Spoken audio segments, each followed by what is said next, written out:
The history of the Geneva mechanism. Dating back to the 17th century, the Geneva mechanism was invented by Swiss watchmakers to achieve precise intermittent motion in mechanical watches.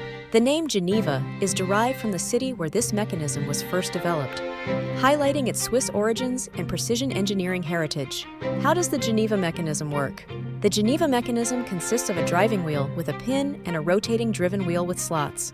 As the driving wheel rotates, the pin engages with the slot on the driven wheel, causing it to move in a controlled intermittent motion. This mechanism ensures accurate positioning and timing in machines, making it ideal for applications that require precise and synchronized movements.